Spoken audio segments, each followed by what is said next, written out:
അനിൽകുമാർ പറഞ്ഞ ഒരു കാര്യം അദ്ദേഹത്തിന്റെ ശ്രദ്ധയിൽപ്പെടുത്താൻ ഞാൻ ആഗ്രഹിക്കുകയാണ്. അദ്ദേഹം അല്പം മുമ്പ് പറഞ്ഞ കാര്യം ഇന്ററിം സെറ്റിൽമെന്റ് ബോർഡിന്റെ റിപ്പോർട്ടിനകത്ത് മുഖ്യമന്ത്രി പിണറായി വിജയന്റെ മകളുടെ പേരെഴുതി ചേർത്തു, അങ്ങനെയുള്ള കാര്യങ്ങൾ പറയുന്നുണ്ട്. ഞാൻ മനസ്സിലാക്കിയിടത്തോളം ഈ ഇന്ററിം സെറ്റിൽമെന്റ് ബോർഡിൽ മുഖ്യമന്ത്രിയുടെ മകൾ എന്ന് എഴുതിയിട്ടില്ല എന്നാണ് ഞാൻ അറിയുന്നത്. പ്രോമിനന്റ് ലീഡറുടെ മകൾ. മറ്റൊന്ന് PV എന്നാണ് പറഞ്ഞത്. നാളിതുവരെ ഇവരെല്ലാവരും പറഞ്ഞ് PV പിണറായി വിജയൻ അല്ലെന്ന. പിണറായി വിജയൻ തന്നെ പറഞ്ഞു ആ PV ഞാനല്ല എന്ന്. പിന്നെ എങ്ങനെയാണ് അനിൽകുമാറിന് ആ അറിവ് കിട്ടിയത്? ഒന്നുകിൽ മുഖ്യമന്ത്രി പിണറായി വിജയനെ താങ്കൾ അത് ബോധ്യപ്പെടുത്തണം, അല്ലെങ്കിൽ താങ്കൾ പറഞ്ഞ വാദത്തിന് എന്തോ കുഴപ്പമുണ്ടെന്നാണ് എനിക്ക് തോന്നുന്നത്.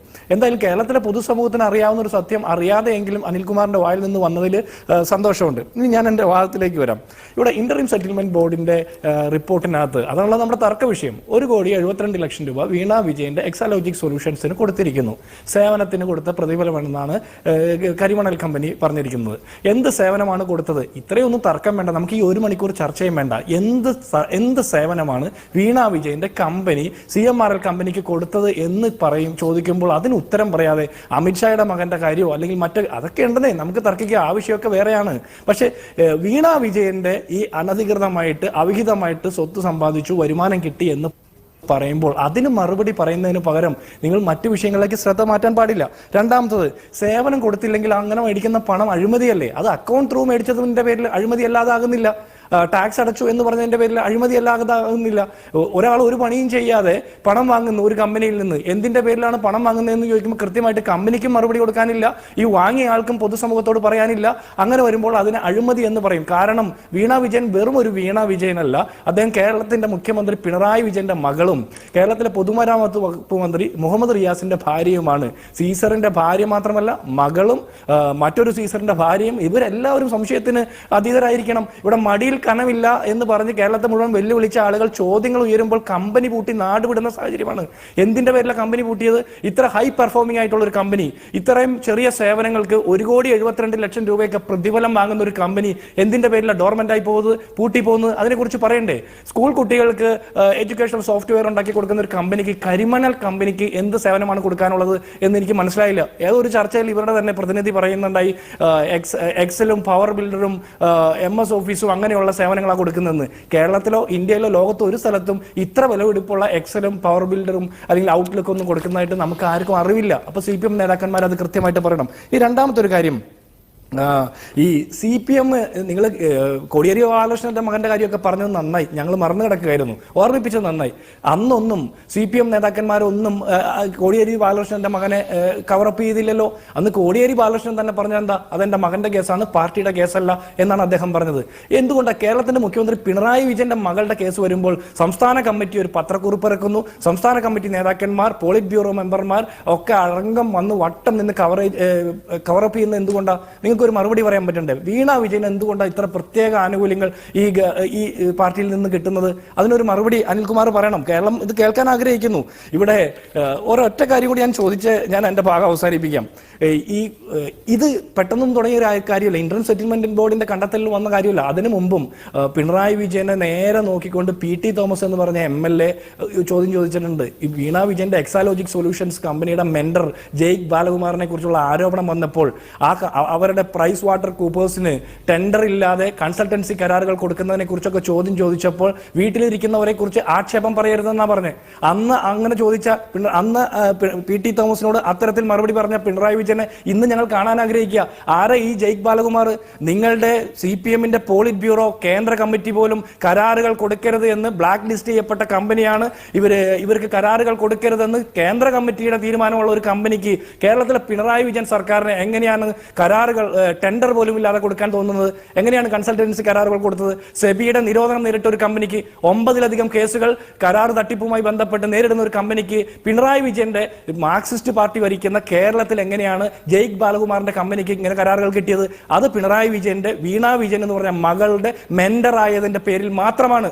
ഈ ആരോപണം വന്നതിന്റെ പിറ്റേന്ന് എക്സാലോജിക് സൊല്യൂഷൻസിന്റെ വെബ്സൈറ്റ് കാണാനില്ലാതെ. പിന്നെ 2 ദിവസം കഴിഞ്ഞ് അത് പ്രത്യക്ഷപ്പെട്ടപ്പോൾ ജയ്ക്ക് ബാലകുമാർ എന്ന് പറഞ്ഞ മെന്റർ ഇല്ല, അവരുടെ ക്ലയന്റ് ലിസ്റ്റ് ഇല്ല, ഒന്നുമില്ല. അപ്പൊ ഇത് കുറെ കാലമായിട്ട് പിണറായി വിജയൻ കേരളത്തിന്റെ മുഖ്യമന്ത്രി ആയ കാലം മുതൽ മകളുടെ കടലാസ് കമ്പനിയുടെ പുറത്ത് അഴിമതിയും കൊള്ളയുമാണ് നടത്തിക്കൊണ്ടിരിക്കുന്നത്. അതിനെ ന്യായീകരിക്കാനായിട്ട് എന്തെങ്കിലും ഫാക്ച്വൽ ആയിട്ടുള്ള മറുപടി താങ്കൾക്കുണ്ടെങ്കിൽ താങ്കൾക്ക് പറയാം. പ്രധാനപ്പെട്ട ചോദ്യം, കോൺഗ്രസിന് ഈ അന്വേഷണത്തിൽ കേന്ദ്ര ഏജൻസിയോടെ ഇപ്പൊ അത് കേന്ദ്രം നേരിട്ട് അന്വേഷിക്കുന്ന അന്വേഷണമാണ്. അതിൽ എത്ര പിന്തുണ നൽകും നിങ്ങൾ? എന്തുകൊണ്ട് നിങ്ങൾ പിന്തുണയ്ക്കുന്നു?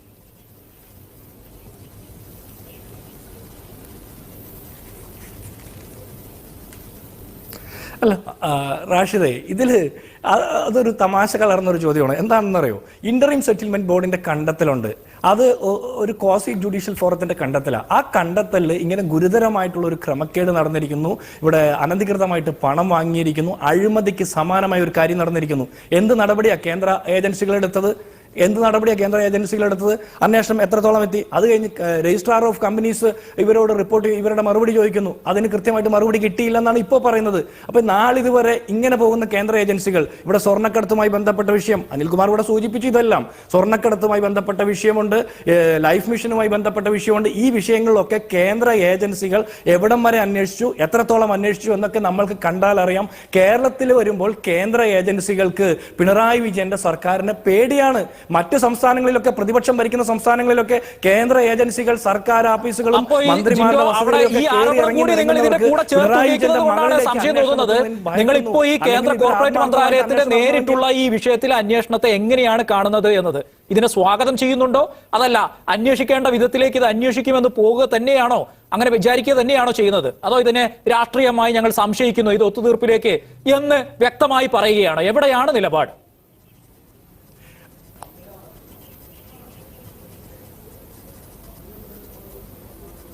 അല്ല, അതിൽ സംശയമൊന്നും വേണ്ട. ഇത് പോകേണ്ട രീതിയിലാണ് പോകുന്നതെങ്കിൽ, അഴിമതി എന്ന് ക്ലിയർ കേസായിട്ട് കേരളത്തിലെ പൊതുജനങ്ങൾക്ക് ബോധ്യപ്പെട്ട ഒരു കാര്യത്തിൽ അതിൽ അഴിമതി അന്വേഷിക്കേണ്ടത് CBI ആണ്, വിജിലൻസ് സംവിധാനങ്ങളാണ്. അതിൽ അത്തരത്തിലുള്ള ഒരു അന്വേഷണങ്ങൾ നടന്നിട്ടില്ല. ഇത് ഇവർക്ക് സെറ്റിൽമെന്റിലേക്ക് പോകാൻ വേണ്ടിയിട്ട് നീട്ടിപ്പിടിച്ച് അന്വേഷിച്ച് ഇങ്ങനെ കൊണ്ടുപോകുന്നതേ ഉള്ളൂ. അതിനപ്പുറത്ത് ഇത് പെട്ടെന്ന് ക്ലോസ് ചെയ്യാൻ വേണ്ടിയിട്ടാണെങ്കിൽ എത്രയോ പെട്ടെന്ന് ഇത് അന്വേഷിച്ച് നടപടി സ്വീകരിക്കാമായിരുന്നു. അത് ഇതിവിടെ സ്വീകരിച്ചിട്ടില്ല. അതുകൊണ്ട് സെറ്റിൽമെന്റിലേക്കുള്ള വഴിയൊരുക്കലാണ്. ഇവിടെ BJPക്ക് സെറ്റിൽമെന്റ് ചെയ്യേണ്ട കാര്യങ്ങളുണ്ട്, CPM-നുണ്ട് കാര്യങ്ങൾ, ലാവ്ലിൻ കേസും കുഴൽപ്പണ കേസും ഒക്കെ നമുക്ക് അറിയാമല്ലോ. അപ്പൊ ഇത് സെറ്റിൽമെന്റിന് വേണ്ടിയിട്ട് ഒരു അരങ്ങൊരുക്കുന്നതായിട്ട് മാത്രമേ കാണാൻ കഴിയുള്ളൂ. അതിനപ്പുറത്ത് ആത്മാർത്ഥമായിട്ട് ഒരു സമീപനം ഇതിലുണ്ട് എന്ന് വിശ്വസിക്കാൻ നാളിതുവരെയുള്ള അന്വേഷണത്തിൽ നമുക്ക് തോന്നുന്നില്ല. റാഷിദേ, ഈ പാടത്ത് ക്രിക്കറ്റ് കളിക്കുന്ന പിള്ളേര് സ്റ്റംപ് ഔട്ട് ആകുമ്പോൾ വഴക്കുണ്ടാക്കി കളി നിർത്തി പോകുന്ന പരിപാടിയാണ് അനിൽകുമാർ ചർച്ചകളിൽ ചെയ്യുന്നത്. അദ്ദേഹം പരമാവധി സമയം ബഹളം ഉണ്ടാക്കി, അലമ്പുണ്ടാക്കി മറ്റുള്ളവർക്ക് പറയാനുള്ള അവസരം കളഞ്ഞുകൊണ്ട് അതിൽ ആനന്ദം കണ്ടെത്തുകയാണ്. ഞങ്ങൾക്ക് കുറെ കാര്യങ്ങൾ പറയാനുണ്ട്, അദ്ദേഹത്തിന്റെ മറുപടി ആഗ്രഹിക്കുന്നുണ്ടായിരുന്നു. പക്ഷെ അതെല്ലാം വിളന്നിട്ട് വ്യക്തിപരമായ ആക്ഷേപം എന്ന് പറഞ്ഞ ഒരു വാക്കിൽ പിടിച്ച് അദ്ദേഹം എത്രയോ സമയം കളഞ്ഞു.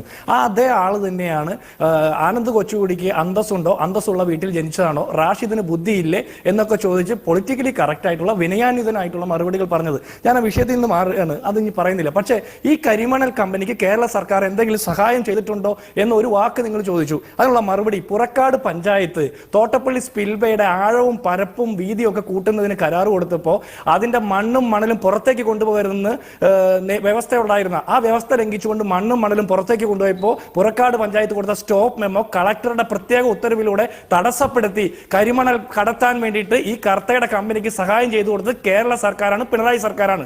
അവർക്ക് കിട്ടിയ കോടിക്കണക്കിന് രൂപയുടെ ആനുകൂല്യമാണത്. ഇനി രണ്ടാമത്, നിങ്ങൾ പറഞ്ഞല്ലോ ഇതിൽ OC ഉണ്ട്, RC ഉണ്ട്, KK ഉണ്ട്, അതുണ്ട് ഇതുണ്ടെന്നൊക്കെ ഞങ്ങളുടെ നേതാക്കന്മാർ പറഞ്ഞിട്ടുണ്ട്. അവിടെ നിന്ന് പാർട്ടിയുടെ സംഭാവനയായിട്ട് പണം സ്വീകരിച്ചിട്ടുണ്ട്.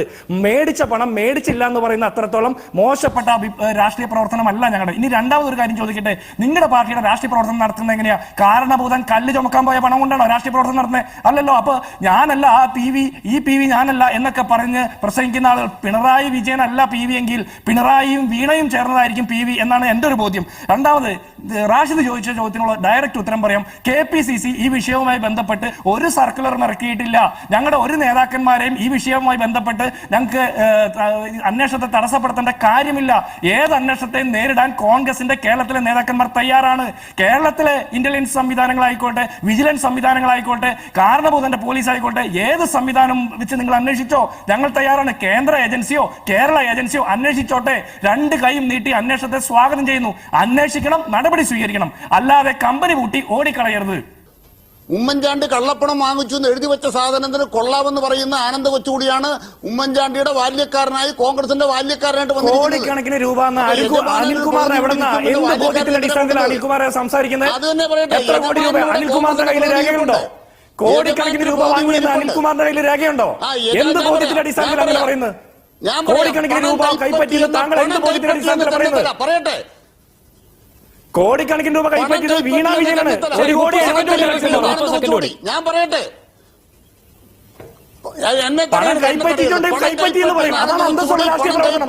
വാങ്ങി വീട്ടിൽ കൊണ്ടുപോയിട്ട് കൈപ്പറ്റിയില്ല എന്ന് പറയുന്നതല്ല, കള്ളം പറയുന്നതല്ല രാഷ്ട്രീയ പ്രവർത്തനം. അതെങ്കിലും പാലിക്കും.